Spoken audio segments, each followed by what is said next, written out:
अस्सलामुअलैकुम वरहमतुल्लाहि वबरकातुहू। कैसे हैं आप सब? उम्मीद करती हूँ आप सब खैरियत से होंगे। बात करते हैं इल्म और तालीम के बारे में। तलबु इल्मी फ़रीज़तुन अला कुल्ली मुस्लिमिन। इल्म की तलब हर मुसलमान मर्द औरत पर फ़र्ज़ है। हुज़ूर अकरम सल्लल्लाहु अलैहि वसल्लम ने इस हदीस में इल्म का हासिल करना हर मुसलमान मर्द और औरत के लिए लाज़मी करार दिया है। इल्म के बग़ैर इंसान ना तो दुनिया में तरक्की कर सकता है और ना ही अपने खालिक व मालिक का क़ुर्ब हासिल कर सकता है। इसलिए इल्म हासिल करने को फ़र्ज़ की हैसियत दी गई है। फ़र्ज़ की अदायगी में कोताही गुनाह है। इंसान को अपनी ज़िंदगी के दीन और दुनियावी उमूर सरअंजाम देने के लिए इल्म की ज़रूरत है। वैसे तो दुनिया में इंसान की बेहतरी के लिए बेशुमार उलूम हैं, लेकिन रसूल अकरम सल्लल्लाहु अलैहि वसल्लम ने दो उलूम को ज़्यादा अहम करार दिया है।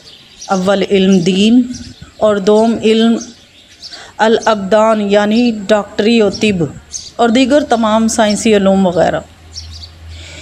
इल्म दीन हमें इस्लामी अहकाम व मसाइल और फ़राइज़ से रोशनास करता है। इंसान उस वक्त तक अल्लाह की पहचान, अपना मुकाम और अहकाम और फ़राइज़ को नहीं जान सकता जब तक वो इल्म हासिल नहीं करेगा।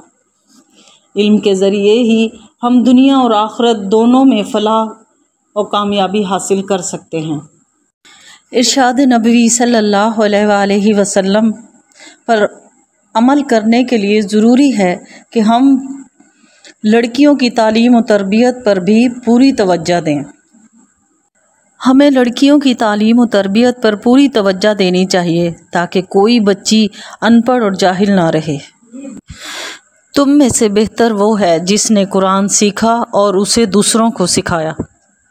इस हदीस में कुरान मजीद सीखने और उसे दूसरों को सिखाने की अहमियत बयान की गई है। कुरान करीम कलाम इलाही है जिसका मौजू इंसान है। इसमें बनी नूह इंसान के लिए ता क़यामत पूरी ज़िंदगी के लिए मुकम्मल रहनुमाई मौजूद है। लिहाजा हमारे लिए सिर्फ़ कुरान मजीद की तालीमात को सीखना ही काफ़ी नहीं, बल्कि उसे दूसरों को सिखाना भी हमारा फ़र्ज़ है। कुरान मजीद की फ़जीलत इतनी ज़्यादा है कि जो शख्स इस कलाम को पढ़ता है और दूसरों को सिखाता है उसका मुकाम मर्तबा दूसरे तमाम इंसानों से बुलंद है। सीखने से मुराद उसके मफ़हूम को समझना है। जब हम कुरान मजीद को ख़ुद समझते होंगे तब ही उसे दूसरों को सिखा सकते हैं। अल्लाह की रज़ा के मुताबिक ज़िंदगी गुजारने के लिए ज़रूरी है कि हम कुरान मजीद के एक एक लफ्ज़ को समझें और उस पर अमल करें, क्योंकि कुरान मजीद में इंसानी ज़िंदगी के तमाम शोबों से मुताल्लिक़ अहकामात और रहनुमाई मौजूद है। कुरान मजीद की तालीमात पर अमल करके ही हम अपनी दुनिया व आखिरत में सुरखरू हो सकते हैं। लिहाजा हमें चाहिए कि हम कुरान मजीद को समझ कर पढ़ें और दूसरों को भी इसका पैगाम पहुँचाएँ। जो शख्स कुरान मजीद सीखे और दूसरों को सिखाए, रसूल अकरम सल्लल्लाहु अलैहि वसल्लम ने उसे बेहतरीन इंसान करार दिया है। मिलते हैं अगली वीडियो में, तब तक के लिए इजाज़त दीजिए। दुआओं में याद रखिए। अल्लाह हाफ़िज़।